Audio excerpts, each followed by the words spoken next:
My name is Chef Bryant Minuche. I'm going to show you how I use one of my favorite European cheeses, Montasio, at my restaurant Ciccio in Napa Valley.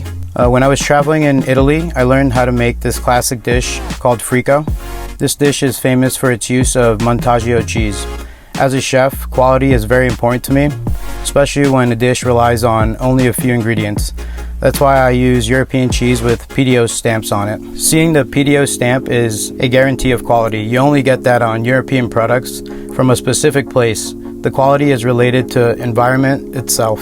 In this case, Montasio is a cheese typical of the Friuli Venezia region and the northeast of the Veneto region. The cheese becomes granular and friable as it ripens for about 2 months. This aging process makes it perfect for the dish.